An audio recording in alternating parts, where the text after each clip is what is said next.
Hello students, this is Dr. Amit Juneja, lecturer economics, Shahid Balwinder Singh Government Senior Secondary Smart School, Sabuana District Fazilka, and I welcome you all in this channel Amit Juneja Economics. So in the last lecture we discussed about the two sector economy model with the financial system or without the financial system. Okay, so today we discuss about the three sector economy model and the four sector economy model.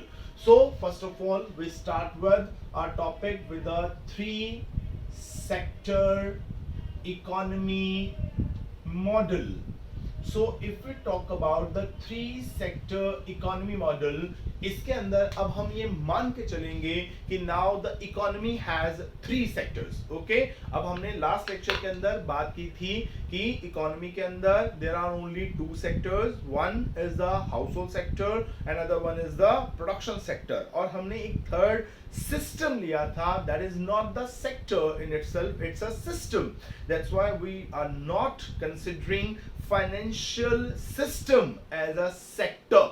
Okay, so it's a financial system. So there are only two sectors. First is the household sector and other is the production sector. अब हम क्या करेंगे, अब हम एक sector जो है वो इंक्लूड और करेंगे. अगर हम सीधा ही फोर सेक्टर इकोनॉमी पे पहुंच जाएं, so it will be very difficult for us to understand the exchanges between all these four sectors with the financial system. अगर हम वन बाय वन सेक्टर्स को इंक्रीज करते हैं तो उसके लिए हमारे लिए इस चीज को अंडरस्टैंड करना जो है वो इजी हो जाएगा. So now we are considering a government sector as well, क्योंकि अगर हम आज के टाइम की बात करें तो गवर्नमेंट सेक्टर जो है उसका होना इकोनॉमी के अंदर बहुत जरूरी है. क्योंकि जब हम केन्स की बात करते हैं तो केन्स यही कहते हैं कि अगर इकोनॉमी के अंदर गवर्नमेंट नहीं है तो इकोनॉमी कभी भी इक्विलिब्रियम को अचीव नहीं कर सकती. इकोनॉमी के अंदर अगर गवर्नमेंट है तो बहुत तरह की पॉलिसीज अडॉप्ट करेगी,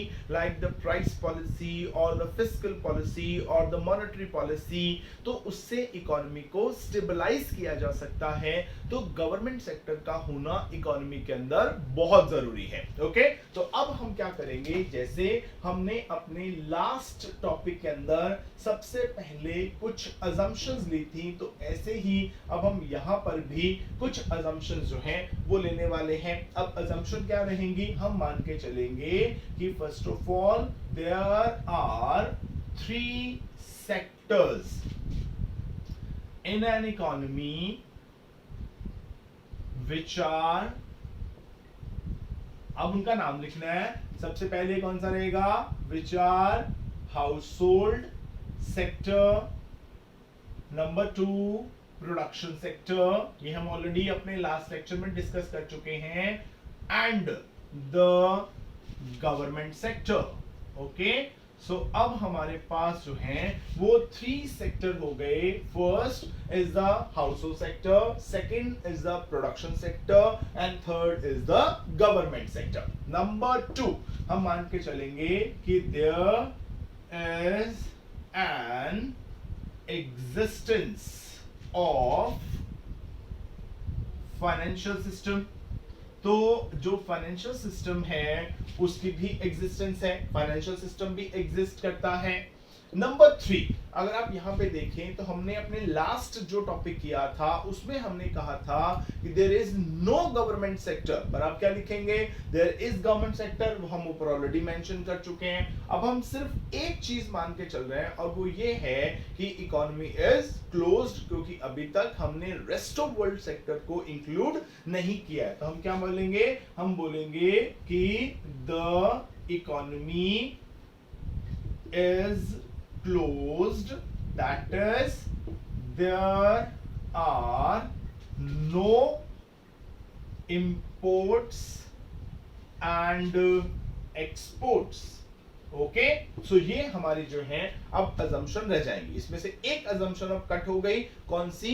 गवर्नमेंट सेक्टर वाली। तो अब इन तीन अजम्पशंस को जो है वो हम ध्यान में रखेंगे और इसके बेसिस पे three sector economy model with the financial system हम फ्रेम करने वाले हैं। तो एक बार इसको ध्यान से देख लीजिए और अपनी कॉपी पे नोट कर लीजिए कि there are three sectors in an economy which are household sector, production sector and the government sector. Next उसमें क्या रहेगा कि there is also an existence of the financial system like bank, insurance companies, post office and other financial institutions as well as the non-banking financial institutions. Then the economy is closed, that are there no imports and exports as well.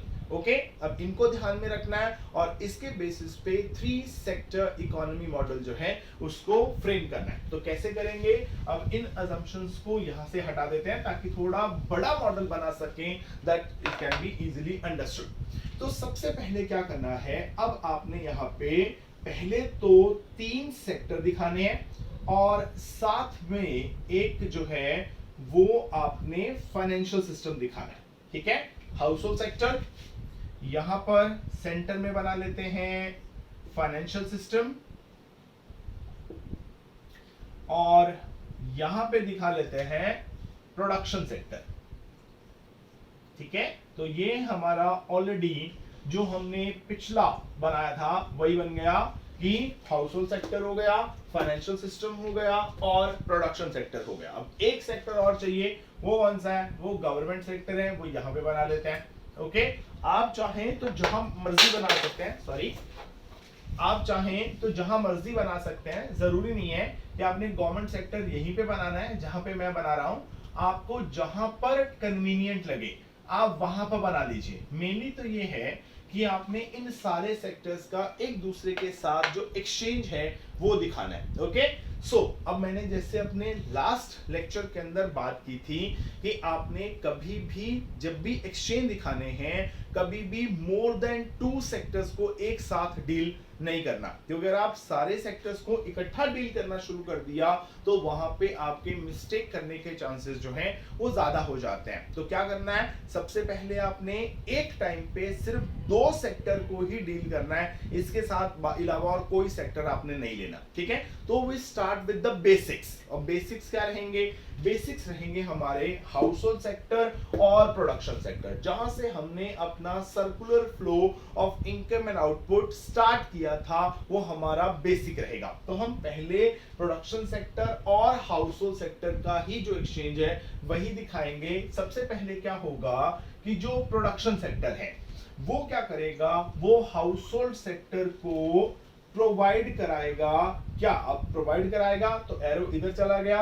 अब इसने क्या दे देना है, इसको देनी है factor payment, क्योंकि मैं सिर्फ मॉनेटरी फ्लो दिखा रहा हूं। ठीक है, तो इसके अंदर हम किसी भी तरह का जो रियल फ्लो है उसको शो नहीं करेंगे। ठीक है, तो क्या हुआ, सबसे पहले हाउसहोल्ड सेक्टर ने प्रोडक्शन सेक्टर को अपनी फैक्टर सर्विसेज प्रोवाइड करवाई, उसके बदले में प्रोडक्शन सेक्टर ने हाउसहोल्ड सेक्टर को फैक्टर पेमेंट दे दी। नंबर 2, अब प्रोडक्शन सेक्टर ने हाउसहोल्ड सेक्टर को गुड्स एंड सर्विसेज दी, उसके बदले में हाउसहोल्ड सेक्टर जो है उसने प्रोडक्शन सेक्टर को क्या कर दिया, इसने इसको कर दिया कंजम्पशन एक्सपेंडिचर।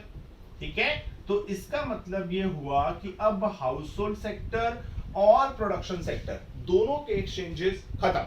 ठीक है जी, अब ये दो सेक्टर के एक्सचेंजेस खत्म हो चुके हैं, अब इनका आपस में और कोई लेन देन नहीं है। If you talk about only the monetary flows, okay, हम सिर्फ मॉनेटरी फ्लो ही बनाएंगे, क्योंकि अगर हमने बीच में रियल फ्लो भी दिखाना शुरू कर दिया तो it will be become so much complicated कि हमारे लिए उसको समझना जो है वो मुश्किल हो जाएगा। अब क्या करते हैं, अब हम दिखाते हैं हाउसहोल्ड सेक्टर और फाइनेंशियल सेक्टर का। ओके, हाउसहोल्ड सेक्टर और फाइनेंशियल सिस्टम, बस इन दोनों का ही दिखाना है, बाकी और किसी सेक्टर को मैं डील नहीं कर रहा हूं। तो हाउसहोल्ड सेक्टर क्या करेगा, जो भी अपनी सेविंग है वो जो है डिपॉजिट करा देगा फाइनेंशियल सिस्टम के अंदर, और जब उसको जरूरत होगी तो वो क्या कर देगा, वो वहां से बोरोविंग्स कर लेगा। ठीक है, इसका मतलब जो हाउसहोल्ड सेक्टर है और जो फाइनेंशियल सिस्टम है इनका लेन देन खत्म। ठीक है, अब आ जाते हैं प्रोडक्शन सेक्टर और फाइनेंशियल सिस्टम पे। क्यों? अब ऑलरेडी मैं सिर्फ two sector economy with the financial system deal कर रहा हूं, अभी तक मैंने गवर्नमेंट सेक्टर को हाथ भी नहीं लगाया, और गवर्नमेंट सेक्टर का किसी भी सेक्टर के साथ कोई एक्सचेंज नहीं दिखाया। अब क्या होगा, जो प्रोडक्शन सेक्टर है उसने क्या करना है, फाइनेंशियल सिस्टम के अंदर अपनी जो सेविंग्स हैं वो डिपॉजिट करा देनी है, और जब इसको जरूरत पड़ेगी ये क्या करेगा, ये फाइनेंशियल सिस्टम से जो है वो बोरोइंग्स कर लेगा। यानी अब हमारा जो ऑलरेडी हमने अपने लास्ट लेक्चर के अंदर बनाया था वो यहाँ पे कंप्लीट डन। अब करते हैं गवर्नमेंट सेक्टर की बात। अब गवर्नमेंट सेक्टर क्या करेगा, अब जो गवर्नमेंट सेक्टर है उसका हाउस होल्ड सेक्टर के साथ एक्सचेंज दिखाना है, गवर्नमेंट सेक्टर का फाइनेंशियल सिस्टम के साथ दिखाना है, गवर्नमेंट सेक्टर का प्रोडक्शन सेक्टर के साथ दिखाना है। ओके, पर एक टाइम पे एक सेक्टर के साथ ही डील कराना है, एक से ज्यादा नहीं। तो सबसे पहले क्या करते हैं, गवर्नमेंट सेक्टर का फाइनेंशियल सिस्टम से लगा देते हैं। अब गवर्नमेंट भी सेविंग करती है, तो अगर गवर्नमेंट सेविंग करेगी तो वो अपनी सेविंग्स किसको दे देगी, उसने अपनी जो सेविंग्स हैं वो उसने फाइनेंशियल सिस्टम को जो है वो दे देनी है। तो मैं यहाँ पे लिख देता हूं सेविंग्स। तो गवर्नमेंट ने अपनी जो सेविंग्स हैं वो फाइनेंशियल सिस्टम को दे दी। अब जब गवर्नमेंट को जरूरत पड़ेगी तो गवर्नमेंट क्या करेगी, फाइनेंशियल सिस्टम जो है उससे क्या कर लेगी, उससे बोरोइंग्स जो है वो कर लेगी। यानी अब गवर्नमेंट सेक्टर और फाइनेंशियल सिस्टम इनका एक्सचेंज खत्म, ठीक हो गया। अब अगर इनका एक्सचेंज हो गया तो अब हम क्या कर सकते हैं, अब हम गवर्नमेंट सेक्टर और हाउस होल्ड सेक्टर का लेन देन दिखा सकते हैं, और गवर्नमेंट सेक्टर और प्रोडक्शन सेक्टर का लेन देन दिखा सकते हैं। ओके, सो अब क्या होगा कि जो हाउस होल्ड सेक्टर वाले हैं वो क्या करेंगे, वो प्रोवाइड करवाएंगे गवर्नमेंट सेक्टर को टैक्सेस। तो हम जो हैं वो गवर्नमेंट सेक्टर को टैक्स देते हैं, ठीक है, हम सारे टैक्स देते हैं। अब जो मैं लाइन बोल रहा हूं हम सारे टैक्स देते हैं, तो आप सोचोगे कि सर हम तो टैक्स देते ही नहीं। ऐसा कोई भी पर्सन है ही नहीं जो टैक्स ना देता हो, सारे के सारे लोग टैक्स देते हैं। क्यों? क्योंकि जब हमारे दिमाग के अंदर एक वर्ड आ जाता है टैक्स, तो उससे हम दिमाग में लगाते हैं इनकम टैक्स। पर टैक्स सिर्फ इनकम टैक्स नहीं होता, टैक्स और बहुत सारे होते हैं। लाइक टैक्स तो जीएसटी भी है, गुड्स एंड सर्विसेज टैक्स, उससे पहले वैट हुआ करता था, वैल्यू एडेड टैक्स, उससे पहले सेल्स टैक्स हुआ करता था। ये सारे हम बात करेंगे जब हमारा चैप्टर आएगा गवर्नमेंट बजट वाला, जिसमें हम गवर्नमेंट की इनकम के सोर्सेज दिखाएंगे। उसमें हम बात करेंगे कि टैक्स कितनी तरह के होते हैं, ठीक है। एक्साइज ड्यूटी वो भी अपने आप में टैक्स है, ऑक्ट्रॉय वो भी अपने आप के अंदर एक टैक्स है। तो बहुत सारे टैक्सेस जो हैं वो गवर्नमेंट हमसे लेती है, ठीक है। अब अगर आप लोग ये कहते हैं कि सर हम ना तो ऑक्ट्रॉय पे करते, ठीक है, ना हम इनकम टैक्स पे करते, ना हम एक्साइज ड्यूटी पे करते, तो हम कौन सा टैक्स देते हैं? आप जीएसटी तो देते ही हैं। जैसे अगर आप कोई भी चीज परचेज करते हैं, लाइक आपने कोई पेन परचेज किया या आपने कोई कॉपी परचेज की, कुछ भी परचेज किया, तो उसके ऊपर आप ध्यान से देखिएगा।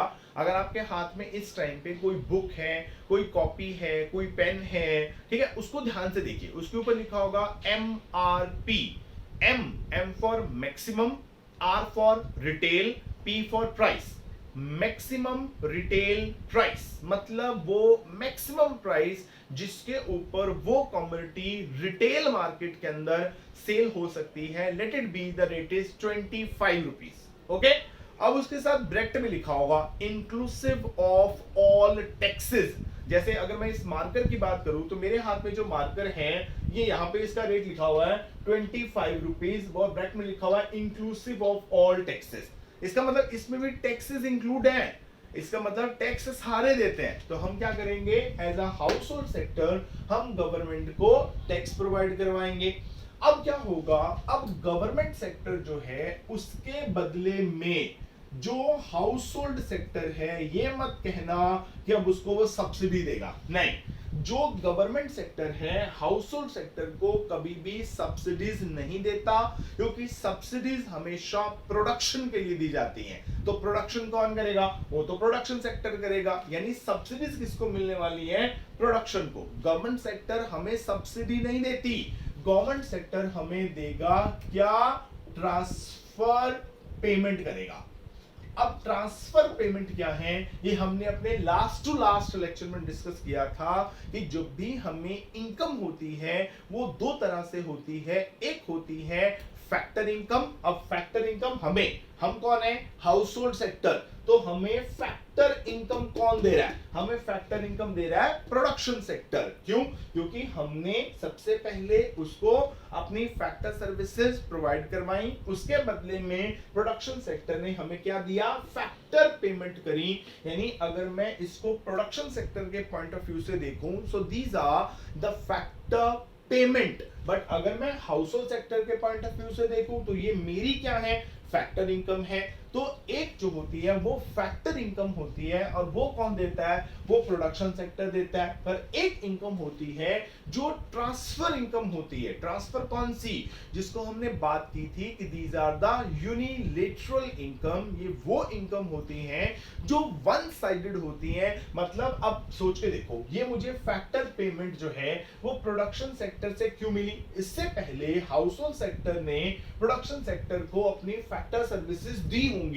अब इसने अपनी फैक्टर सर्विसेज दी तो उसके बदले में फैक्टर पेमेंट मिली, ठीक है। पर इधर ऐसा कोई हिसाब किताब नहीं है। गवर्नमेंट सेक्टर जो है वो हाउस होल्ड सेक्टर को क्या कर रहा है, फैक्टर पेमेंट नहीं बल्कि ट्रांसफर पेमेंट दे रहा है in the form of scholarship, in the form of allowances, in the form of कुछ भी जो है पेंशन वगैरह कुछ भी हो सकता है, वो सारी चीजें। जैसे हमने एग्जांपल लिया था कि आप लोग जो हैं वो आप हाउस होल्ड सेक्टर से बिलोंग करते हैं। अगर आप गवर्नमेंट स्कूल में पढ़ रहे हैं या एडेड स्कूल में पढ़ रहे हैं तो गवर्नमेंट आपको स्कॉलरशिप्स देती है ना, या pre matric scholarships, post matric scholarship, ठीक है, अंबेडकर स्कॉलरशिप या और बहुत तरह की स्कॉलरशिप्स आपको जो है वो मिलती हैं, ठीक है। तो आपको स्कॉलरशिप मिली, गवर्नमेंट सेक्टर ने आपको पेमेंट की, पर उसके बदले में आपने गवर्नमेंट सेक्टर को क्या दिया, कुछ भी नहीं। तो ये क्या है, ये वन साइडेड है। मतलब ये वो पेमेंट है जो गवर्नमेंट सेक्टर से हाउस होल्ड सेक्टर की तरफ आती है, पर रिटर्न में हाउस होल्ड सेक्टर से प्रोडक्शन सेक्टर में कुछ नहीं जाता। जो भी ओल्ड पीपल होते हैं जो हाउस होल्ड सेक्टर से बिलोंग करते हैं, गवर्नमेंट उनको ओल्ड एज पेंशन देती है, तो उसके बदले में ओल्ड पीपल गवर्नमेंट को क्या देते हैं, कुछ भी नहीं, तो वो भी ट्रांसफर है, ठीक है। अगर मान लीजिए किसी फार्मर की क्रॉप खराब हो जाती है तो गवर्नमेंट उसके बदले में उसको कंपनसेशन देती है, उसके बदले में वो फार्मर गवर्नमेंट को क्या देता है, कुछ भी नहीं, तो वो भी क्या है, वो भी ट्रांसफर पेमेंट है, ठीक है। अगर मान लीजिए जो अनएम्प्लॉयड लोग हैं, गवर्नमेंट उनको अनएम्प्लॉयमेंट अलाउंसेस देती है, ठीक है, उसके बदले में वो जो अनएम्प्लॉयड लोग हैं वो गवर्नमेंट को क्या देते हैं, कुछ भी नहीं। तो क्या हुआ, तो इसलिए जो गवर्नमेंट सेक्टर है उससे हाउस होल्ड सेक्टर को हमेशा फैक्टर पेमेंट नहीं होती, वो क्या होती हैं, वो ट्रांसफर पेमेंट होती हैं। Now it's clear. अब गवर्नमेंट सेक्टर का और हाउस होल्ड सेक्टर का लेन देन खत्म। अब आ जाते हैं गवर्नमेंट सेक्टर और प्रोडक्शन सेक्टर पे। अब जैसे हाउस होल्ड सेक्टर वाले गवर्नमेंट सेक्टर को टैक्सेस देते हैं, वैसे ही जो प्रोडक्शन सेक्टर वाले हैं वो भी गवर्नमेंट को क्या देते हैं, टैक्सेस देते हैं। तो इसने प्रोडक्शन सेक्टर ने गवर्नमेंट सेक्टर को टैक्सेस दिए, ओके। अब गवर्नमेंट सेक्टर ने उसके बदले में प्रोडक्शन सेक्टर को दी सब्सिडी, ठीक है। मैंने अभी कहा था कि जो सब्सिडी है वो प्रोडक्शन करने के लिए मिलती है, तो जो सब्सिडी मिलेगी वो किसको मिलेगी, प्रोडक्शन सेक्टर को मिलेगी, वो हाउस होल्ड सेक्टर को नहीं मिलने वाली। उसके बाद अब जो है गवर्नमेंट क्या करती है, जैसे जो अब यहां से अगर हम प्रोडक्शन सेक्टर और हाउस होल्ड सेक्टर को देखें तो हाउस होल्ड सेक्टर ने प्रोडक्शन सेक्टर को कंजम्पशन एक्सपेंडिचर दिया था। ध्यान से देखो, हाउस होल्ड सेक्टर ने प्रोडक्शन सेक्टर को कंजम्पशन एक्सपेंडिचर दिया था, वैसे ही गवर्नमेंट भी क्या करेगी, गवर्नमेंट भी प्रोडक्शन सेक्टर को कंजम्पशन एक्सपेंडिचर जो है वो प्रोवाइड करवाएगी, ठीक है। अब आप सोचने वाली बात ये है, वो कहते हैं गवर्नमेंट सेक्टर कैसे कंज्यूम करता है, बिल्कुल करता है। गवर्नमेंट जो है वो कंजम्पशन भी करती है। अब कैसे, अब जो गवर्नमेंट की कंजम्पशन है उसको हम कहते हैं collective consumption, okay, the word is collective. Government जो है वो कलेक्टिव कंजम्पशन करती है। कहने का मतलब ये है कि जो गवर्नमेंट है वो अपने लिए कंजम्पशन नहीं करती, ओके। वो कंजम्पशन करती है सोसाइटी के लिए, that's why it's called a collective consumption. कैसे? सपोज कीजिए, हम आपको एक एग्जांपल से इस बात को क्लियर करते हैं कि जब कोई भी सीजन आता है, क्रॉपिंग सीजन आता है, तो जो फार्मर हैं वो अपनी क्रॉप्स लेके ग्रेन मार्केट के अंदर आ जाते हैं, चाहे वो जो है राइस आ रहे हैं, चाहे वो व्हीट आ रहा है, तो अब वो अपनी क्रॉप लेके मार्केट में आ गए। ओके, अब वहां पे क्या होता है कि गवर्नमेंट की एजेंसीज आ जाती हैं, लाइक आ जाएंगे वहां पे फूड एंड सप्लाई वाले आ जाएंगे, या FCI, food corporation of India, वो आ जाएंगे।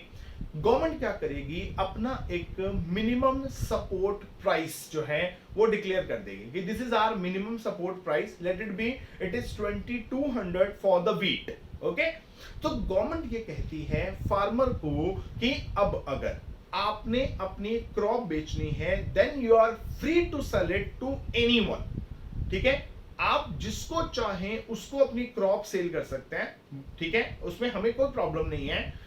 अगर कोई भी पर्सन आपकी क्रॉप परचेज ना करे, so we are there, 2200 is the base price और it's the minimum support price that we are offering to you. 2200 पे आके हमें बेच जाना। तो फार्मर क्या करेगा? फार्मर अपनी क्रॉप लेके मार्केट में आया, किसी ने कहा हम आपको 3000 देते हैं, तो उसने उसको बेच दिया। किसी ने कहा 2500 देते हैं, उसको भी बेच दिया। अगर मान लो एक फार्मर ऐसा है जिसकी क्रॉप किसी ने परचेज नहीं की, तो गवर्नमेंट कहती है don't worry, we are there to purchase your crop, 2200 पे आप हमें दे दो। गवर्नमेंट की जो एजेंसीज हैं लाइक फूड एंड सप्लाई और फूड कॉर्पोरेशन ऑफ इंडिया, उन्होंने क्या किया, फार्मर से उनकी क्रॉप परचेज कर ली। ठीक है, ये तो हमें सबको पता है कि जब भी मार्केट में आप क्रॉप्स आती हैं ग्रेन मार्केट में, तो एफसीआई वाले और फूड एंड सिविल सप्लाई वाले वहां से गवर्नमेंट के लिए वो क्रॉप जो है वो परचेज करते हैं। किया, अब जो भी जो है राइस है या व्हीट है, ये क्या है तो कंजम्पशन गुड्स, क्योंकि हम इनको कंज्यूम करते हैं, तो ये कंजम्पशन गुड्स है। अब उसके बदले में गवर्नमेंट ने क्या किया, इन फार्मर को पेमेंट की। ओके, 2200 पर क्विंटल के हिसाब से इनको पेमेंट कर दी। तो गवर्नमेंट का वो रहा कंजम्पशन एक्सपेंडिचर, मतलब गवर्नमेंट ने फार्मर से क्रॉप परचेज की, उसके बदले में गवर्नमेंट ने इन फार्मर को पेमेंट की। तो जो क्रॉप्स परचेज की because they are consumption goods, तो उसके बदले में गवर्नमेंट ने जो एक्सपेंडिचर किया वो क्या हुआ, वो हुआ consumption expenditure of the government. Consumption expenditure हुआ। अब किसको दिया? फार्मर्स को। फार्मर कौन है? वो जो क्रॉप्स हैं उनको प्रोड्यूस करने वाला है, तो फार्मर है प्रोडक्शन सेक्टर वाले। तो फार्मर्स को गवर्नमेंट ने कंजम्पशन एक्सपेंडिचर दे दिया, पर जो गवर्नमेंट ने ये कंजम्पशन एक्सपेंडिचर किया वो अपने लिए नहीं किया। तभी मैंने कहा था कि जो गवर्नमेंट का कंजम्पशन एक्सपेंडिचर है वो होता है कलेक्टिव कंजम्पशन पे, मतलब गवर्नमेंट अपने लिए कंज्यूम नहीं करती। अब गवर्नमेंट ने क्या करना है, जो भी उसने वो क्रॉप्स परचेज की, गवर्नमेंट उसको अपने गोडाउन में रख लेगी। फिर उसका काम कहां पे आएगा? जब हमने या गवर्नमेंट ने स्कूल के अंदर मिड डे मील खिलाना बच्चों को, तो उसके लिए वो क्रॉप्स वहां पे स्कूल वालों को दे देगी। या जो भी हमारे आर्म्ड फोर्सेस हैं उनको अगर खाना खिलाना है तो वहां पर दे देगी। या मान लीजिए कोई नेचुरल क्लैमिटी आ जाती है, वहां पर क्रॉप्स प्रोवाइड करवानी पड़ती हैं, तो वहां पर दे देगी। ठीक है, या जो पुअर पीपल हैं जब वो राशन की शॉप्स पे जाते हैं, अब उनको राशन देना है, वहां पर उसको यूज कर लेगी। जैसे वो कहते हैं ना, जिनके बीपीएल कार्ड बने होते हैं या जिनके येलो कार्ड और ब्लू कार्ड या राशन कार्ड बने होते हैं, उनको राशन कार्ड के ऊपर राशन शॉप से राशन मिलता है, तो वहां पर उनको देना है, तो वहां पे काम ले लेगी। मतलब अल्टीमेटली गवर्नमेंट ने जो भी क्रॉप्स परचेज की थी उसने सोसाइटी को वापस दे देनी है as a welfare agency, so that the basic or the minimum needs of the people can be satisfied. Okay, so अब क्या होगा, अब गवर्नमेंट जो है वो सारा का सारा कंजम्पशन एक्सपेंडिचर जो है वो वापस कर देगी किसको? अब प्रोडक्शन सेक्टर को। तो ये नहीं कहना कि गवर्नमेंट कंजम्पशन एक्सपेंडिचर नहीं करती, बिल्कुल गवर्नमेंट अपनी जो है कंजम्पशन एक्सपेंडिचर करती है। तो ये हो जाएगा हमारा 3 सेक्टर इकोनॉमी मॉडल, ठीक है, विद द फाइनेंशियल सिस्टम। अब अगर आपने इसको एक्सप्लेन करना है तो कैसे एक्सप्लेन करेंगे? अब इसमें बनेंगे आपके 4 हेडिंग्स। ओके, और वो 4 हेडिंग कौन कौन से रहेंगे? देखिए, जितने सेक्टर हैं हर एक सेक्टर का अपना अपना हेडिंग बनना है, एक एक्स्ट्रा बनेगा किसके लिए, फाइनेंशियल सिस्टम के लिए। ओके, तो सबसे पहला बनेगा हाउस होल्ड सेक्टर। ओके, तो लिखेंगे various receipt of the household sector and the various payment of the household sector are explained as below. Heading number 1, sub heading number 1 कौन सा, पेमेंट और the receipt. जो भी आप बनाना चाहें आप बना सकते हैं। सबसे पहले हम मान लीजिए कि हमने जो है वो बना ली रिसीप्ट, कि हाउस होल्ड सेक्टर की रिसीप्ट क्या है। अब हाउस होल्ड सेक्टर को क्या क्या मिल रहा है वो देखो, हम लिखेंगे हाउस होल्ड सेक्टर रिसीव जो है क्या, factor payment from the production sector. One one करके देखना है, वन बाय वन इकट्ठा डील करेंगे, गलती होगी। तो house hold sector receive factor payment from the production sector. Number 2, borrowing from the financial system, यहां से आ गया। Number 3, transfer payment from the government sector, इसकी रिसीप्ट हो गई। अब आ जाइए गवर्नमेंट जो हाउस होल्ड सेक्टर है इसकी पेमेंट पे। तो ये पेमेंट क्या करता है, हम लिखेंगे house hold sector make payment to the production sector in terms of consumption expenditure, to the government sector in terms of taxes and to the financial system in terms of savings। ठीक हो गया।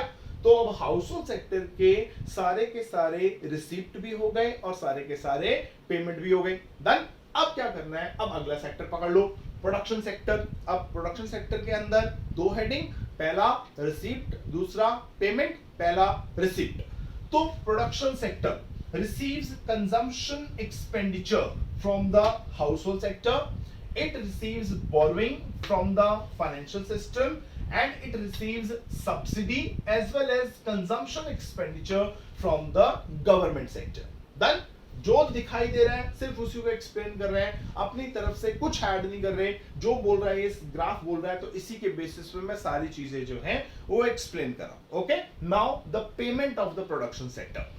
Production sector make payment to the household sector in terms of factor services, payment to the financial system in terms of saving and payment to the government sector in the form of taxes। Okay, so अब production sector की payment भी हो गई। Number 3 is the government sector. Government sector receive, अब उसको क्या क्या हो रहा है, it receives taxes from the household sector, it receives taxes from the production sector and it receives borrowing from the financial system। Done। Now payment of the government sector। Government sector make payment to the household sector in terms of transfer payments, to the production sector in terms of subsidy and in terms of consumption expenditure and to the financial system in terms of savings। इसकी भी payment हो गई, इसकी भी receipt हो गई। Now comes to the financial system. First receipt, financial system receive savings from the household sector, savings from the production sector and savings from the government sector. Done. Now payment, financial system make payment into the household sector in terms of loans and borrowings, to the production sector in terms of loans and borrowings and to the government sector in terms of loans and borrowings। तो अब इससे क्या होगा, इससे आपका 3 sector economy model with the help of financial system जो है वो कंप्लीट हो जाएगा। रिपीट करता हूं इस बात को कि जब भी आपने कोई भी मॉडल बनाना है तो एक टाइम पे आपने सिर्फ 2 सेक्टर जो हैं उनके एक्सचेंजेस दिखाने हैं। जब आपने एक्सप्लेनेशन देनी है उसमें भी आपने जो है वो एक टाइम पे 2 ही सेक्टर की एक्सप्लेनेशन जो है वो दिखानी है। ठीक है, तो रिपीट कर लेते हैं एक बार। तो पहले क्या होगा, house hold sector, financial system, production sector, government sector बना लीजिए।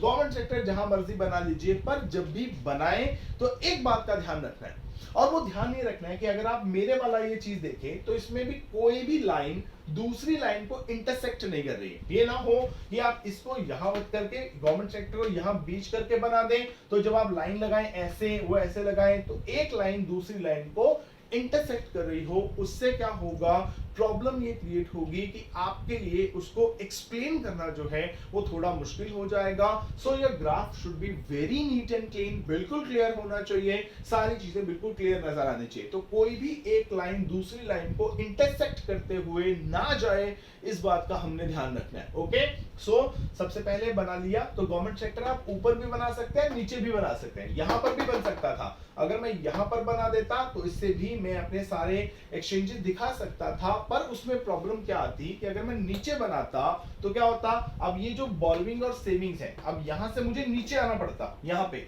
तो ये बॉरोइंग और सेविंग वाली लाइन क्या करती, ये फैक्टर पेमेंट और कंजम्पशन एक्सपेंडिचर लाइन को इंटरसेक्ट करके जाती, तो उसमें प्रॉब्लम आती। तो हमने इंटरसेक्शन जो है वो नहीं करानी, तो बेटर रहेगा कि आप इसको ऊपर बना लीजिए। तो अब देखो मेरे ग्राफ के अंदर कोई भी लाइन जो है वो दूसरी लाइन को इंटरसेक्ट जो है वो नहीं कर रही है। रिपीट, अब क्या होगा, पहले हाउस होल्ड सेक्टर क्या करेगा, house hold sector production sector से फैक्टर पेमेंट लेगा और उसके बदले में इसको कंजम्पशन एक्सपेंडिचर दे देगा, इसका और इसका, काम खत्म। फिर हाउस होल्ड सेक्टर और फाइनेंशियल सिस्टम जितनी सेविंग करेगा डिपॉजिट करा देगा, जरूरत पड़ेगी बोरोइंग कर लेगा। प्रोडक्शन सेक्टर जितनी सेविंग करेगा डिपॉजिट करा देगा, जरूरत पड़ेगी बोरोइंग कर लेगा। गवर्नमेंट सेक्टर जितनी सेविंग करेगा डिपॉजिट करा देगा, जरूरत पड़ेगी तो बोरोइंग कर लेगा। House hold sector government sector को टैक्सेस देगा, government sector house hold sector को ट्रांसफर पेमेंट करेगा। यहां पर मैं फिर से इस बात को कह रहा हूं कि यहां पे सिर्फ ट्रांसफर पेमेंट ही दिखाइएगा, सब्सिडी नहीं दिखानी, क्योंकि government sector house hold sector को कभी भी किसी भी तरह की सब्सिडी प्रोवाइड नहीं कराता। Subsidy is always given to the producers, और जो प्रोड्यूसर्स होते हैं वो कहां पे आपको देखने को मिलेंगे, प्रोडक्शन सेक्टर के अंदर जो है वो देखने को मिलेंगे। तो यहां पे क्या होगा, अब जो प्रोडक्शन सेक्टर है that provides taxes to the government and receive subsidy in return, as well as government sector जो है वो अपना कंजम्पशन एक्सपेंडिचर वो भी किसको देगी, प्रोडक्शन सेक्टर को देगी। जब गवर्नमेंट जो है वो प्रोडक्शन सेक्टर से कंजम्पशन गुड्स परचेज करेगी, but not for itself but for the society. That's why the consumption of the government is also known as the collective consumption. Okay, so this is the three sector economy model with the financial system. तो I hope कि आपको topic जो है वो clear हो गया होगा। सो अगले लेक्चर के अंदर हम बात करेंगे 4 सेक्टर इकोनॉमी मॉडल। अगर आपको 3 सेक्टर समझ में आ गया, अब बहुत इजी है, मैं सिर्फ एक सेक्टर और बीच में ऐड करने वाला हूं which is the rest of world sector. बस सिर्फ कोई एक सेक्टर हम ऐड करेंगे और उसका इन सारे सेक्टर्स के साथ जो भी एक्सचेंजेस होंगे वो हम शो कर देंगे और हमारा 4 सेक्टर इकोनॉमी मॉडल जो है बन जाएगा। बेटर ये रहेगा कि जब आप मेरा अगला लेक्चर सुनने के लिए बैठे तो अपना 3 सेक्टर इकोनॉमी मॉडल ऑलरेडी बना के बैठे, क्योंकि उसके बाद सिर्फ मुझे एक सेक्टर और ऐड करना है। और ये तो जो एक्सचेंजेस हो रहे हैं इन सारे सेक्टर्स के बीच में ये एज इट इज रहेंगे, कोई चेंज नहीं होना। जैसे जब मैंने बीच में गवर्नमेंट सेक्टर ऐड किया था तो हाउस होल्ड, फाइनेंशियल और प्रोडक्शन के जो एक्सचेंजेस थे मैंने कुछ भी चेंज नहीं किया था। वैसे ही जब मैं 4th सेक्टर ऐड करूंगा तो ये सारे sector 1, 2, 3 and the financial system जो एक्सचेंजेस कर रहे हैं ये एज इट इज रहेंगे, इनमें कोई चेंज नहीं आएगा, बिल्कुल एज इट इज रहेंगे। तो it will be better for you कि अगर आप 4 सेक्टर इकोनॉमी मॉडल वाला लेक्चर सुनना चाहते हैं, जो मेरा अगला लेक्चर रहेगा, उसके लिए आप पहले से ही अपनी कॉपी पे ये 3 सेक्टर इकोनॉमी मॉडल बना के देखिए, बार बार बना के देखेंगे, आपको ज्यादा समझ में आएगा। तो उससे क्या होगा, आपके लिए 4 सेक्टर इकोनॉमी मॉडल को समझना जो है वो इजी हो जाएगा। But that will be our next lecture. Till then it's good bye from my side. Please do subscribe the channel. Thank you very much and all the best.